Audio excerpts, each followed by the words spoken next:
ஆரோக்கியத்தையும் அறுசுவையையும் தாரக மந்திரமாய் கொண்டு பாரம்பரிய கருப்பட்டியில் செய்த பக்குவமான பலகாரங்கள், தித்திப்பு நிறைந்த தின்பண்டங்கள், நலனும் நற்சுவையும் நிறைந்த தேநீரும் காப்பியும் உங்கள் ஆலடிப்பட்டியான் பாரம்பரிய உணவகத்தில். 1924ஆம் ஆண்டு ஜூன் திங்கள் 3ஆம் நாள் தலைவர் கலைஞர் அவர்கள் பிறந்த ஆண்டு. நம்முடைய சகோதரி உமா அவர்கள் அந்த ஆண்டிலேதான் குடியரசு ஏடு தொடங்கப்பட்ட செய்தியை இங்கே சொன்னார். அந்த ஆண்டிலேதான் 1924இல் மகாத்மா காந்தியடிகள் காங்கிரஸ் பேரவைக்கு தலைமையேற்ற ஆண்டு 1924. துருக்கியிலே முஸ்தாபா கமால் பாஷா அவனுடைய அரசியல் சித்தாந்தங்களுக்கு செயலூக்கம் செய்து பொறுப்பேற்ற ஆண்டு 1924. சென்னை மாகாணத்திற்கும் மைசூர் மாகாணத்திற்கும் காவிரி ஒப்பந்தம் கையெழுத்தான ஆண்டு 1924. பாட்டாளி வர்க்க ஜனநாயகத்தை நிலைநிறுத்தி ஜார் ஆதிக்கத்தை தகர்த்தறிந்த பொது உடைமை பூங்காவாக ரஷ்ய மிகப்பெரிய பொது உடைமை சித்தாந்தத்திற்கு அடிகோடி சோவியத் யூனியனை கட்டி வளர்த்த லெனின் அவர் மறைந்த ஆண்டு. இவ்வளவு சிறப்புகள் வாய்ந்த 1924இல் தலைவர் கலைஞர் அவர்கள் திருவாரூர் மாவட்டத்தில் கண்விழிக்காத திருக்குவளை என்கிற சின்னம் சிறிய ஊரிலே பிறந்து இந்த மகத்தான தலைவராக மனிதராக உயர்ந்து தமிழ்நாட்டினுடைய வரலாற்றோடு பின்னி பிணைந்திருக்கின்ற தலைவர் 94 வயது வரையில் இந்த மண்ணின் மேன்மைக்காக, இனத்துக்காக, மொழிக்காக, நாட்டுக்காக தன்னையே அர்ப்பணித்து வாழ்ந்த மகத்தான தலைவரின் 100ஆண்டு நிறைவு நாளில் அவர் புகழ்பாட இங்கே காத்திருக்கிறோம்.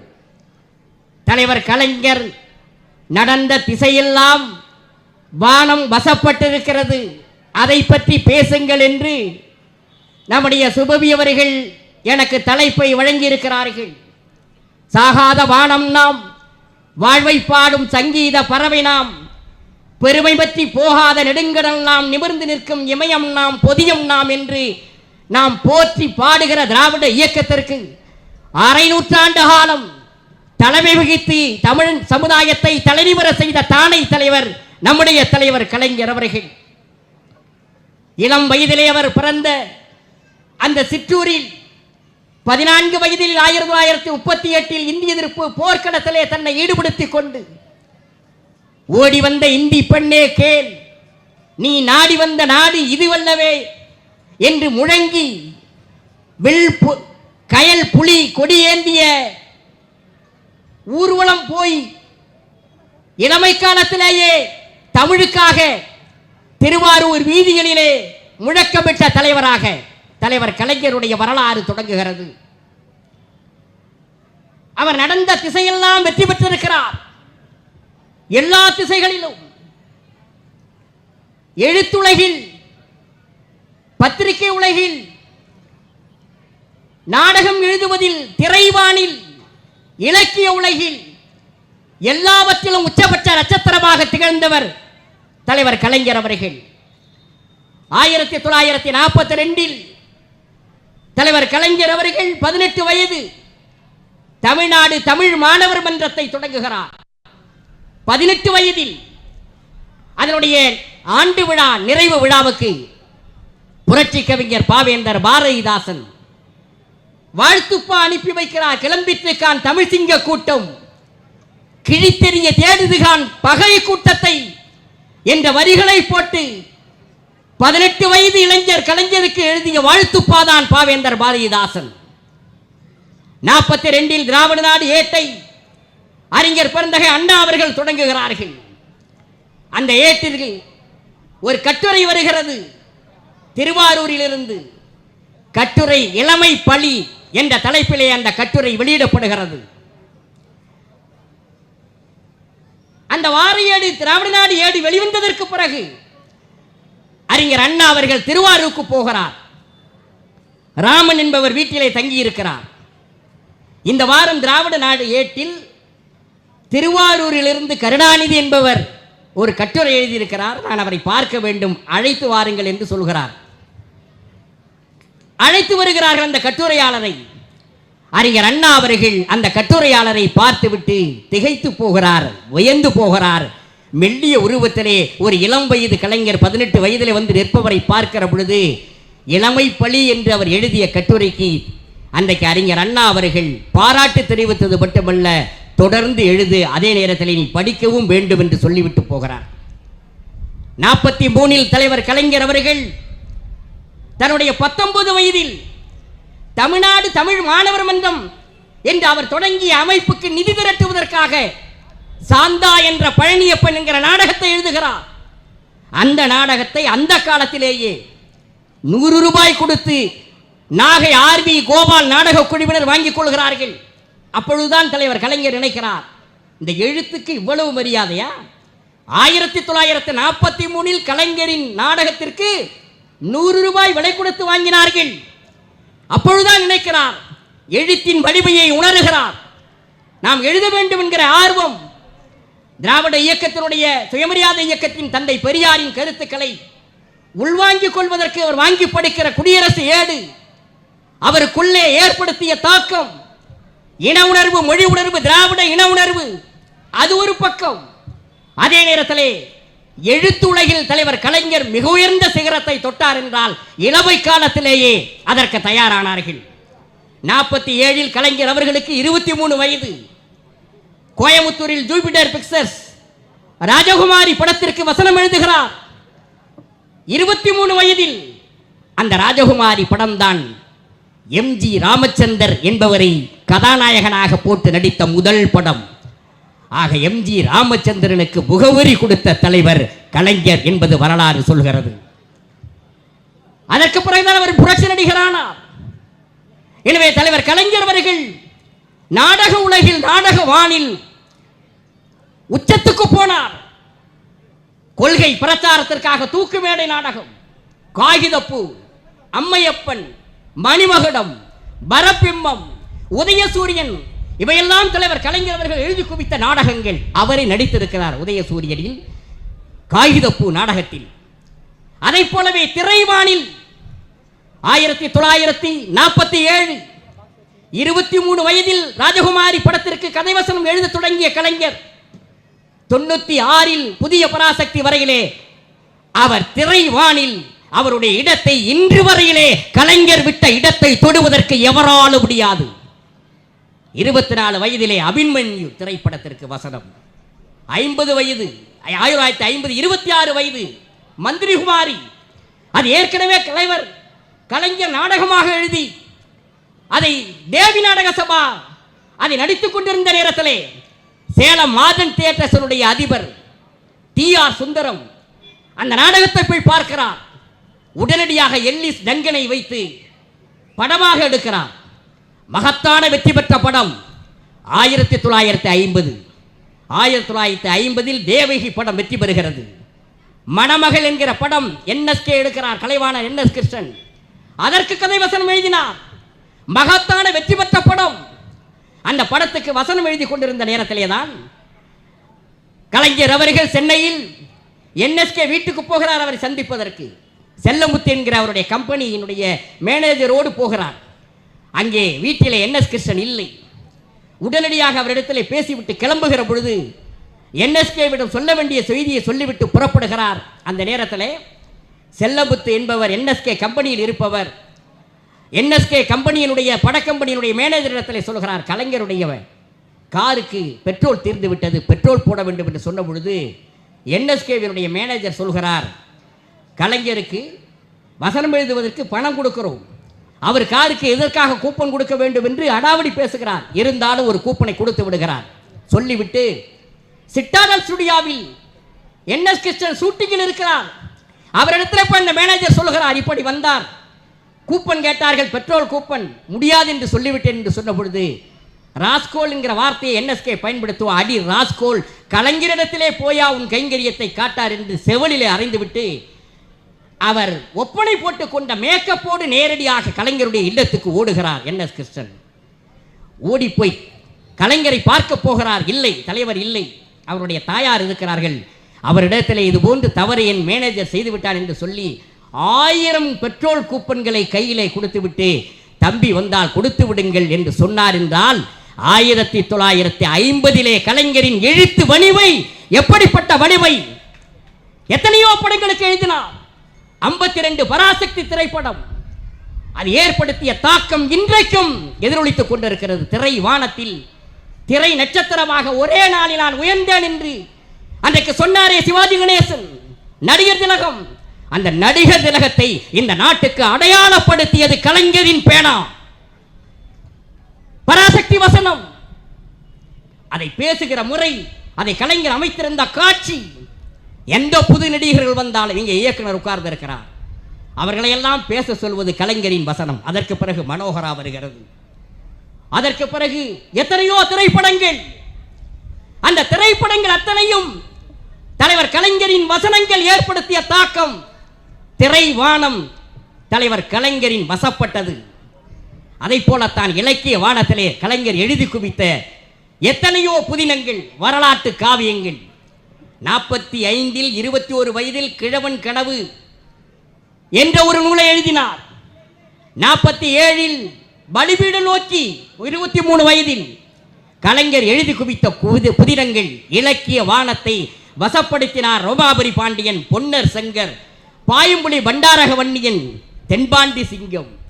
இலக்கியத்தை எழுதினார் குரலோபியமாக, சங்கத்தமிழாக, தொல்காப்பிய பூங்காவாக. இப்படி தலைவர் கலைஞர் அவர்கள் இலக்கிய வானத்தை வசப்படுத்திய வரலாறு. ஒரு அரசியல் தலைவராக இருந்து கொண்டு எழுத்தும் பேச்சும் கைவந்திருக்கிற தலைவராக வரலாற்றிலே தலைவர் கலைஞரை தவிர எங்கு தேடினாலும் எவரையும் காண முயலாத வரலாறு. அந்த வரலாற்றை படித்தார் தலைவர் கலைஞர். 17 வயதிலே மாணவடேஸ் என்கிற பத்திரிகை தொடங்கினார். 1942 18 வயதிலே முரசொலி ஏட்டை தொடங்கினார், கையெழுத்து ஏடாக. இன்று வரையில் 80 ஆண்டுகளுக்கு மேலாக அந்த முரசொலி ஏடு திராவிட இயக்கத்தினுடைய கோட்பாடுகளை தாங்கி வருகிறது. தமிழ் சமுதாயத்தை தட்டி எழுப்புகிற ஏடு என்றால் வலுவான அடித்தளத்தை 18 வயதிலே முரசொலி ஆரம்பித்தவர் கலைஞர். அந்த முரசொலியில் எழுதிய தலையங்கங்கள், அவர் எழுதிய கட்டுரைகள், கடிதங்கள் காலத்தால் அழியாதவை. இப்படி பத்திரிகை வானத்தை வசப்படுத்திய கலைஞர் அரசியல் வானத்தில் அவருக்கு ஈடாக இன்னொரு தலைவரை இந்த நாடு இனி பிறக்க முடியாது. அப்படிப்பட்ட அரசியல் வரலாறு நம்முடைய தலைவர் கலைஞருக்கு இருக்கிறது. பேரறிஞர் அண்ணா அவர்கள் திராவிட முன்னேற்ற கழகத்தை தொடங்கிய பொழுது வயது 39. கலைஞருக்கு பக்கத்திலே தலகர்த்தராக தளபதியாக வீற்றிருந்த நம்முடைய கலைஞர் அவர்களுக்கு வயது 25, நாவலருக்கு 29 வயது, பேராசிரியருக்கு 27 வயது, கட்டிலம் காளையாக 25 வயது வாலிபசியமாக 49ஆம் ஆண்டு திராவிட முன்னேற்ற கழகத்தின் தலைவர்களில் ஒருவராக உருவானவர் கலைஞர். அண்ணாவுக்கு பக்கத்தில் 1953 மும்முனை போராட்டத்தை அறிவிக்கிறார் பேரறிஞர் அண்ணா. எங்கள் சிதம்பரத்திலே தான் மாநாடு நடந்தது, தென்னார்காடு மாவட்ட மாநாடு. அந்த மாநாட்டிலே ஜூலை மாதம் 5ஆம் தேதி நடைபெற்ற அந்த மாநாட்டில் அண்ணா அறிவிக்கிறார் மும்முனை போராட்டம். குலக்கல்வி எதிர்த்து ராஜாஜி வீட்டுக்கு முன்னால் சம்பத் தலைமையிலே மறியல் போராட்டம். தமிழர்களை நான்சென்ஸ் என்று சொல்லிய பண்டித நேருவை கண்டித்து ரயில் மறியல் போராட்டம். அன்றைய திருச்சி மாவட்டத்தில் டால்மியாபுரம் அந்த பெயரை கள்ளக்குடி என்று மாற்ற சொல்லி ஒரு வடநாட்டுக்காரன் பெயரை எங்கள் தமிழ் மண்ணுக்கு சூட்டுவதா என்று கள்ளக்குடியிலே பெயர் மாற்ற போராட்டம் கலைஞர் தலைமையிலே. 1953 ஜூலை 15ஆம் நாள் கள்ளக்குடியிலே ரயில் மறியல் போராட்டம். பெயர் மாற்ற சொல்லி தண்டவாளத்திலே தலை வைத்து படுத்தார் தலைவர் கலைஞர். அரையடி தொலைவுக்கு அந்த ரயில் வந்து நின்று விட்டது, பயந்து நடுங்கினார்கள். யார்? போராட்ட களத்தில் இருந்தவர்கள் அல்ல, பார்த்து கொண்டிருந்தவர்கள். ஆனால் அஞ்சாத சிங்கமாக தலை வைத்து படுத்தார் தண்டவாளத்திலே. அதைத்தான் பேரறிஞர் அண்ணா பின்னாளிலே சொன்னார். அமைச்சர் பொறுப்பை, பொதுப்பணித்துறை அமைச்சர் பொறுப்பை கலைஞர் ஏற்ற நேரத்தில் அண்ணா அவர்கள் சொன்னார்கள், தண்டவாளத்திலே தலை வைத்து படுகின்றாலும் மந்திரி உதவி ஏற்றுக்கொள் என்றாலும் இரண்டையும் ஒன்றாக கருதுகிறவர் என் தம்பி கருணாநிதி என்று சொன்னவர் பேரறிஞர் அண்ணா. அந்த போராட்டத்திலே ஒரு குழுவுக்கு, முதல் குழுவுக்கு தலைவர் கலைஞர் தலைமை ஏற்றார். அடுத்தடுத்து வந்த குழுவுக்கு அவரோடு நம்முடைய சுபவி அவர்கள் உட்கார்ந்திருக்கிறாரே, அவருடைய தந்தையார் காரைக்குடி ராமசுப்பையா, அவர் அந்த ரயில் மறியல் போராட்டத்திலே கள்ளக்குடி போராட்டத்திலே கலந்து கொண்டார். 57 தேர்தல் வருகிறது. அந்த தேர்தலில் குளித்தலை தொகுதியிலே நின்று மகத்தான வெற்றியை பெற்று வருகிறார் தலைவர் கலைஞர். சட்டமன்றத்திற்கு போகிறார். 60 ஆண்டு காலம் சட்டப்பேரவை உறுப்பினராக இருந்து சட்டமன்றத்திலே சங்கநாதம் செய்தது மட்டுமல்ல, 18 ஆண்டுகள் முதலமைச்சர் பொறுப்பை ஏற்று பணியாற்றினார். சட்டமன்றத்திலே தலைவர் கலைஞர் எடுத்து வைக்கிற வாதங்கள் அவரை மிஞ்சுவதற்கு வரலாற்றிலே இதுவரையிலே எவரையும் பார்க்க முடியாது. 57 15 பேர் திமுக சார்பில் போனார்கள். அதிலே 62 தேர்தல் வருகிற நேரத்திலே அண்ணாவின் தலைமையிலே 15 பேர் வெற்றி பெற்று போனார்கள். அன்றைக்கு இருந்த காங்கிரஸ் அரசு அனைவரையும் தோற்கடிக்க வேண்டும் என்று கங்கணம் கட்டி கொண்டு நின்றபோது அந்த 15 ஒருவர் MP சுப்பிரமணியம், அவர் ஈவிகே சம்பத்தோடு போய்விட்டார். இன்று 14 பேர்களில் தலைவர் கலைஞர் மட்டும்தான் மறுபடியும் வெற்றி பெற முடிந்தது. மீதி அத்தனை பேரையும் தோற்கடித்தார்கள். 62 பரிசுத்த நாடார் என்கிற மகத்தான தலைவரை தஞ்சை தொகுதியிலே தோற்கடித்து மீண்டும் வெற்றி சூடினார் கலைஞர் அவர்கள். 59 மாநகராட்சி தேர்தல், அந்த தேர்தல் வருகிற பொழுது எப்படி சந்திக்க வேண்டும் என்று தலைவர் கலைஞர் அவர்களிடத்திலே அண்ணா அவர்கள் உரையாடிய நேரத்திலே பெரும்பான்மையான இடங்களிலே 90 இடங்களிலே போட்டியிட வேண்டும் என்று கலைஞர் சொல்கிறார். முடியாது, வெற்றி பெற முடியாது என்று அண்ணா சொல்கிறார். ஆனால் அடம்பிடித்து அதிலே தேர்தலிலே 90 பேரை நிறுத்துகிறார் சென்னை மாநகரத்திற்கு கலைஞர். 45 பேர் வெற்றி பெறுகிறார்கள். அச்சக தொழிலாளியான ஆப்போ அரசு இந்த மேயராக, சென்னை மேயராக ஒரு எளிய குடும்பத்தை சேர்ந்த ஆப்போ அரசை ஆக்கி காட்டியது கலைஞர். சிவசங்கரன் என்கிற ஏழை குடிசை வீட்டிலே வாழ்ந்தவரை துணை மேயராக ஆக்கியது கலைஞர். 69 பேரறிஞர் அண்ணா அவர்கள் மறைகிறார்கள். முதலமைச்சர் பொறுப்பை கலைஞர் அவர்கள் ஏற்கிறார்கள். மாநில சுயாட்சி தீர்மானத்தை சட்டமன்றத்திலே நிறைவேற்றியது மட்டுமல்ல, இந்திய உபகண்டத்திலே வரலாற்றிலே முதல் முறையாக மாநில சுயாட்சி குரலை ஒலித்தது கலைஞர். இன்று வரையிலே அழியாத சரித்திரம். தலைவர் கலைஞர் அவர்களுடைய ஆட்சி 75, இன்றைக்கு ஜூன் 25. நேரத்தின் நெருக்கடி கருதான் செய்தி சொல்வதை போல சொல்லிவிட்டு போகிறேன் தோழர்களே. 1975 ஜூன் 25ஆம் தேதி தான் நெருக்கடி நிலை பிரகடனம் செய்யப்பட்ட நாள். 50 ஆண்டுகளுக்கு பிறகு வேளச்சேரியிலே நாம் கூடியிருக்கிறோம். இதே நாளில் 75 எமர்ஜென்சி பிரகடனம் செய்யப்பட்ட நேரத்தில் தலைவர் கலைஞர் அவர்கள் முதலமைச்சர் 27ஆம் தேதி செயற்குழுவை கூட்டி இந்திய உபகண்டத்திலே எமர்ஜென்சி எதிர்த்து போர்க்குடை தூக்கிய ஒரே முதலமைச்சர் கலைஞர் என்கிற வரலாறு. ஆட்சி கலைக்கப்பட்டது. 76 ஜனவரி 31 ஓம் மேத்தா என்கிற மத்திய மந்திரி சொன்னார், திமுக இனி தலையெடுக்க முடியாது, திராவிட முன்னேற்ற கழகத்தை அழிப்போம். மோடி என்கிற மனிதன் இங்கே பேசிவிட்டு போனாரே, முகவரியற்று போனார்களே இந்த மண்ணில், இதை போல ஓம் மேத்தா அன்றைக்கு பேசினார். அந்த நேரத்திலே தலைவர் கலைஞருக்கு பக்கத்திலே டாக்டர் நாவலர் இருந்தார். அவர் சொன்னார், கட்சியவை தடை செய்து விடுவார்கள் போல் இருக்கிறது, கட்சியின் பெயரை மாற்றி விடலாம், திராவிட கலாச்சார கழகம் என்று மாற்றலாம், அல்லது திமுக என்று வருவதைப் போல திருக்குறள் முன்னணி கழகம் என்று மாற்றலாம், அல்லது அகில இந்திய திமுக என்று மாற்றலாம் என்றால் எம்ஜிஆர் மாற்றிவிட்டார் என்றெல்லாம் யோசனை சொன்ன பொழுது கலைஞர் சொன்னார், வாழ்ந்தாலும் வீழ்ந்தாலும் திராவிட முன்னேற்ற கழகம் என்கிற பெயரை ஒரு காலம் என்னாலே நீக்க முடியாது, இதே பெயரிலேயே இயங்குவோம். இதோ பறக்கிறதே இருவண்ண கொடி, இந்த கொடி கட்சி தடை செய்யப்பட்டால் அந்த கொடியை பிடுங்குவதற்கு வருவார்கள். ஆனால் கொடிமரம் அமைக்கப்பட்டிருக்கிற இடத்தில் நம் கொடியை எடுப்பதற்கு வந்தால் சாதாரணமாக அல்ல, 100-200 நம் இளைஞர்களின் பிணத்தின் மீது சென்றுதான் அந்த கொடியை அகற்ற முடியும். தடையை தகர்க்கிற தடந்தோள்கள் ஒன்று என்று சொல்லி சொன்னவர் நம்முடைய தலைவர் கலைஞர். இதையெல்லாம் வரலாற்று செய்தி என்று சொன்னால், அரசியலிலே ஆட்சி பீடத்திலே இருந்து ஆட்சி நடத்தினார், எதிர்க்கட்சி வரிசையிலே இருந்து நடத்தினார், நெருக்கடி நிலையை சந்தித்தார். இந்திய உபகண்டத்திலே இன்னொரு ஆட்சியை உருவாக்குவதற்கு 77 கூட்டணி அரசு உருவான நேரத்திலே, ஜனதா உருவான நேரத்திலே பெரும்பங்கு ஆற்றிய பெருமை நம்முடைய தலைவர் கலைஞருக்கு உண்டு. அதற்கு பிறகு 89 தேசிய முன்னணி ஆட்சி, விபி சிங் அன்றைக்கு பிரதமர், சமூக நீதி காவலர், மண்டல் கமிஷன் நடைமுறைப்படுத்தியவர். இன்றைக்கு விபி சிங் அவர்களின் 94வது பிறந்த நாள்.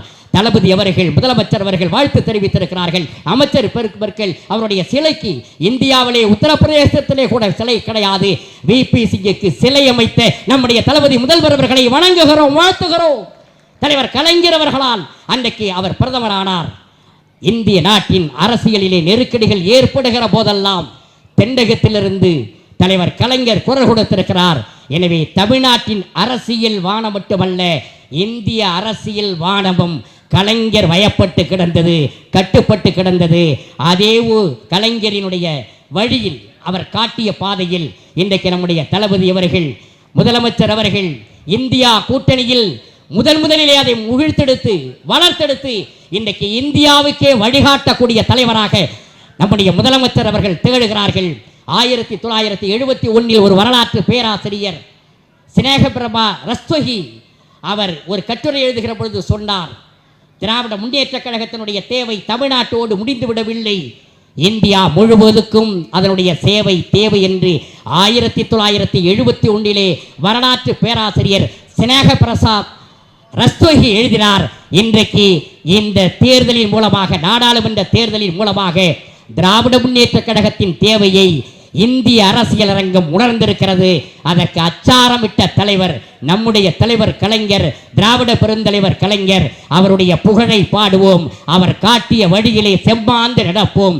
தமிழ் சமுதாயத்திற்கு பணியாற்றிய தலைவர் கலைஞர் அவர்களை சொல்லுகிற பொழுது, எங்கள் தலைவர் திராவிட இயக்க போர்வால் தலைவர் வைகோ அவர்கள் சொன்னதைப் போல இந்த மண்ணுக்கு நாட்டுக்கு தன் உடல் பொருள் ஆவியை ஒப்படைத்த மாபெரும் தலைவர் கலைஞர் அவர்கள் வழியில் திராவிட இயக்க லட்சியங்களை காப்பாற்றுவதற்கு இந்த நாளிலே உறுதியெடுப்போம். வாய்ப்புக்கு நன்றி, வணக்கம்.